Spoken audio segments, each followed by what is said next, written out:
σήμερα θα κάνω ένα πάρα πολύ σημαντικό βίντεο. Αλλά δεν θα είναι με κάποια πράξη που κάνω, κάποια συμβουλή που σας δίνω ακριβώς. Θα σας εξηγήσω στη συνέχεια του βίντεο. Δεν με έχετε δει να ψαρεύω φυσικά, αλλά αυτό θα γίνει σύντομα γιατί λογικά αύριο ανεβάζω βίντεο με ψάρεμα. Αλλά σήμερα είναι κάτι πάρα πολύ σημαντικό για εσάς, κυρίως τους ψαράδες, αλλά και άλλοι που δεν ξέρουν ψάρεμα, δεν ασχολούνται καν. Απλά με βλέπουν γιατί είναι φίλοι μου ή κάποια τέτοια. Μπορούν να προωθήσουν το βίντεο ώστε να το δει κάποιος που το χρειάζεται και έτσι να πάει για ψάρεμα και πραγματικά να ανταμυφθεί, παιδιά. Τι εννοώ με αυτό? Σήμερα θα σας πω 3 πάρα πολύ σημαντικά σημεία της Χαλκιδικής φυσικά, γιατί εκεί ψαρεύω προσωπικά, που μπορείτε πραγματικά να ανταμυφθείτε. Ένα θα είναι με βάρκα, αναγκαστικά. Ένα δεύτερο, με καλαμάρια, egging από λιμάνι. Και τρίτον, από ακτή για μεγάλα σχετικά ψάρια. Πάμε να ξεκινήσουμε αυτά. Ωραία. Πρώτα θα σας πω για τα καλαμάρια φυσικά, γιατί είναι τα αγαπημένο μου μαλάκιο και γενικά θαλάσσιο πώς λέγεται τέλος πάντων, θαλάσσιο ζώο που μου αρέσει να τρώω. Θα σας εξηγήσω πώς μπορείτε να τα πιάσετε και πού. Καταρχάς, όπως είπα και πιο πριν, βασικό η πληροφορία, ψαρεύω Χαλκιδική, οπότε μην μπερδευτείτε με κανένα άλλο σημείο, σας παρακαλώ, θα είναι κρίμα γιατί πέρα του κατηγορείτε εμένα, τζάμπα θα κουραστείτε, βενζίνες και όλα αυτά. Οπότε ακούστε προσεκτικά. Χαλκιδική, μετά την Νικήτη, στον όρμο Παναγιάς. Πιστεύω ότι όσοι είστε Θεσσαλονίκη και εδώ κοντά θα ξέρετε ποιος είναι ο όρμος Παναγιάς. Από το λιμάνι, αν κατεβείτε, πριν τα βράσια που είναι και ο φάρος, έχει μια προβλήτα. Εκεί πέρα έχει καλαμάρια, όσο παράξενο και σας ακούγεται, ναι, έχει κοντά σχετικά με το λιμάνι καλαμάρια. Και σουπιές. Εγώ θα σας δείξω τι χρησιμοποιώ για να τα πιάσω. Χρησιμοποιώ ένα σπινοκάλαμο, 10 με 30 γραμμάρια καλαμαριέρες και γενικά τεχνητά. Οι καλαμαριέρες που χρησιμοποιώ είναι αυτή εδώ πέρα, τριάρα. Είναι λάμπει πολύ, γι' αυτό την διάλεξα, γιατί αυτές τις εποχές, άνοιξη, φθινόπωρο και όχι γενικά καλοκαίρι, τα καλαμάρια εκτιμάνε τις λαμπερές. Νούμερο 2. Χρησιμοποιώ αυτήν την πολύ ωραία σουπιέρα, γιατί έχει και σουπιές, αλλά πάμε για καλαμάρια, οπότε μπορεί να μην σας ενδιαφέρει πολύ.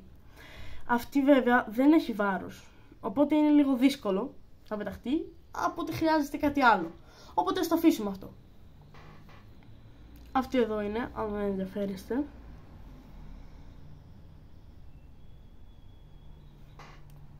Κρύβεται και το μάτι. Αυτά. Και η πιο βασική που έχω βγάλει αρκετές σουπιές και καλαμάρια και με έχει βοηθήσει πολύ στο ψάρεμά μου είναι αυτή εδώ πέρα. Έτσι είναι από πάνω. Είναι 2,5 παιδιά. Αυτή είναι 1,5, συγγνώμη που το ξέχασα. Συγχωρέστε με. Έχει 2 γκένια αυτή ένα, οι άλλοι 2. Αυτό είναι σημαντικό γιατί το ένα είναι για πιο μικρά μαλάκια, γιατί είναι εύκολο να σου φύγει αν δεν έχει αρκετά μικρά ποδαράκια με το ένα γκένι. Μια σειρά, ένα. Το λένε οι ψαράδες έτσι. Εδώ, με ροζ φτεράκια. Θα μου πείτε τώρα σε τι χρησιμοποιούμε τα φτεράκια λοιπόν, παιδιά, τα φτεράκια. Είναι καταρχάς η καλαμαριέρα, θα δείτε γιατί είναι έτσι. Εδώ έχει αέρα και εδώ έχει το βάρος, όπως μπορείτε να δείτε προσεκτικά. Η καλαμαριέρα όταν πέφτει δεν πέφτει έτσι στο βυθό, πέφτει κάπως έτσι, σιγά σιγά. Θα δείτε αυτή την κίνηση κάνει. Δεν κάνει αυτό το πράγμα.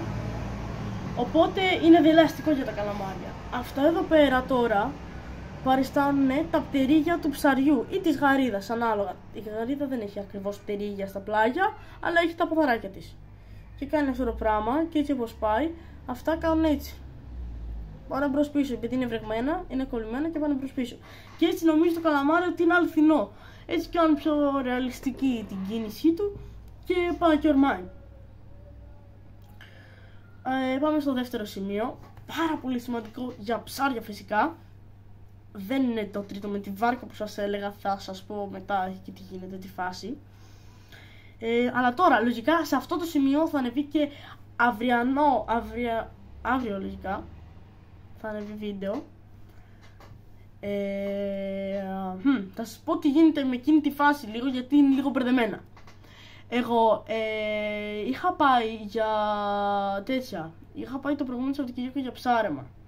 Εκεί κάθε καλοκαίρι, κάθε σεζόν, έτσι το λέω εγώ, γιατί καλοκαίρι ψαρεύω συνήθως, ανάλογα αν πάω κάποιο τρίμερο, χαλκιδική ή πρώτο τέτοιο.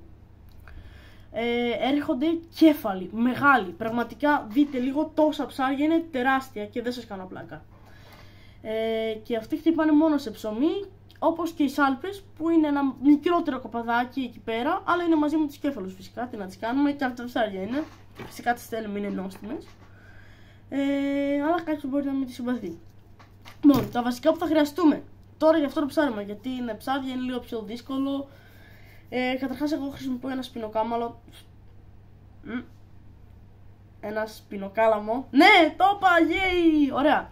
Ένα σπινοκάμαλο. Θα σταματήσω να μιλάω, έτσι. Αυτό, ναι. 10 με 30 βολή.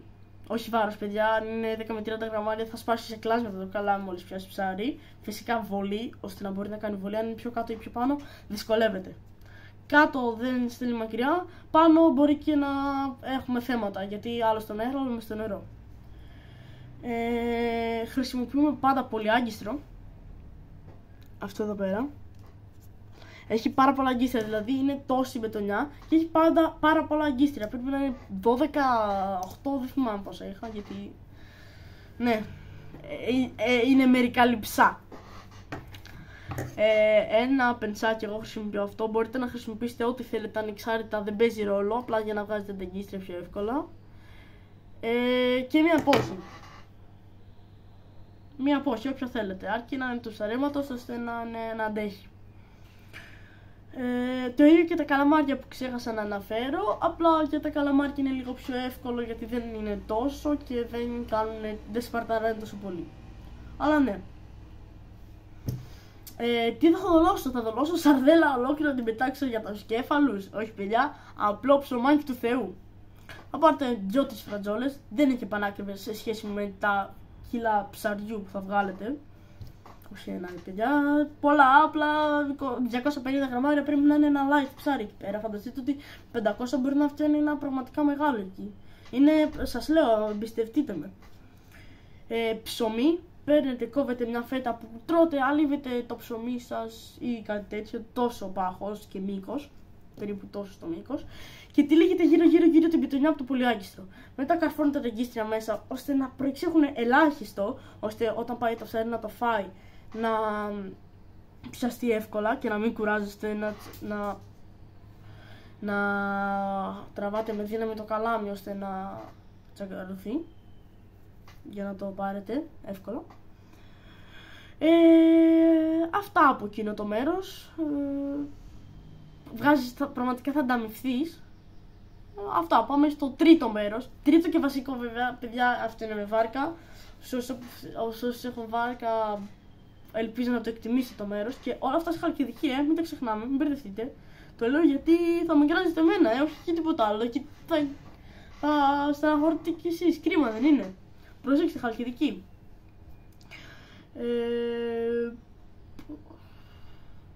Λοιπόν, όπως είπαμε, βάρκα, ναι, μπορείτε να πάτε φυσικά και με κανόι, κάποιο τουριστικό κράβιν, τουριστικό, καταλάβατε, κάποιο να πληρώσετε, κάποιο φίλο αν έχετε να πάει να σας αφήσει να μείνετε με σκηνή κάποιο βράδυ και να ψαρεύετε εκεί πέρα, ή με βάρκα. Λοιπόν, όσοι το ξέρουν θα σας ευχαριστούν πραγματικά. Ο τόπος λέγεται Γαλάζια Νερά ή για τους ντόπιους Παράδεισος. Το λένε Παράδεισο γιατί πραγματικά είναι φανταστικά, είναι καταγάλανα τα νερά στα 2,5 μέτρα βάθους. Έχει πραγματικά θηρία ψάρια, παιδιά, δεν σας κάνω πλάκα. Και τσιπούρες και μουρμούρες. Επίσης έχω κάνει ένα βίντεο εκεί πέρα, μπορείτε να πάτε το δείτε. Είναι 1,5 λεπτό στα πρώτα βίντεο, με την πρώτη ψάρι χωρίς καθόλου μοντάζ. Εμπιστευτείτε το πραγματικά. Απλό ψωμί, τίποτα άλλο. Μπορείτε να πάρετε κάποιο καραβιδάκι, κάποιο καλαμάρι, κάτι που σας έχει μείνει. Ο τόπος είναι βραδινός. Σούρπο, όχι βράδυ, μπερδεύτηκα. Σούρπο, παιδιά, μην πάτε βράδυ, κρίμα θα είναι. Μετά το σούρπο όλα σταματάνε. Από απόγευμα μέχρι σούρουπο. Εκεί, παιδιά, μόλις πέσει ο ήλιος, δεν μπορώ να σας εξηγήσω. Κρίμα θα είναι να κάτσετε παραπάνω. Δεν θα ζορίζεστε. Αυτά από ώρα. Ψωμί αυτά είναι πολύ εύκολα να βγάλετε ψάρι. Έχω βγάλει και τσιπούρα με σε 1,5 λεπτό. Δόλωσα, σας είπα κάποια την περιγραφή. Δόλωσα, έριξα μέσα και την έβγαλα κατευθείαν. Είδατε πόσο εύκολο ήταν. Αν δεν ξέρετε για τι πράγμα μιλάω, μπορείτε να πάτε να δείτε το βίντεο που είναι στα πρώτα βίντεο του καναλιού μου. Αυτά, ο ψαρότοπος είναι φανταστικός. Να πάτε να το δοκιμάσετε όσοι έχετε βάρκα ή θα πάτε και από την ακτή, δεν χρειάζεται να είναι πάρα πολύ βαθιά εκεί που θα πάτε. Σας λέω 2,5 κάτω μέτρα. Κάνετε να διαλέξετε σούρουπο, όχι πρωί, γιατί εγώ πρωί δεν έχω βγάλει τίποτα. Μόνο σούρουπο, γίνεται χαμός, παιδιά. Έρχονται κάτι τεράστιες τσιπούρες, πραγματικά πρέπει να είναι 1 κιλό. Δεν σας κοροϊδεύω καθόλου. Δεν σας κοροϊδεύω καθόλου. Μπορείτε να πάτε και μόνοι σας το δείτε όσοι έχουν βάρκα. Δεν κάνω υπερβολές, έχω αγχωθεί λιγάκι γιατί δεν θέλω να νομίζω ότι λέω ψέματα. Είναι αλήθεια, μπορείτε να πάτε το δείτε, έχει πάρα πολλά ψάρια. Και πραγματικά αυτά είναι τα σημεία που θα σας ανταμείψουν. Αν πραγματικά καταφέρετε να δείτε, να υποφέρετε όλα αυτά τα 12 λεπτά βίντεο με μένα να μιλάω, μπράβο σας, χτυπήστε ένα καμπανάκι, μια εγγραφή και ένα like, γιατί με βοηθάει πάρα πολύ, με υποστηρίζει και να έχετε κι εσείς παραπάνω υλικό. Και όπως είπαμε, μην ξεχνάτε, αύριο βίντεο στο κανάλι με ψάρεμα!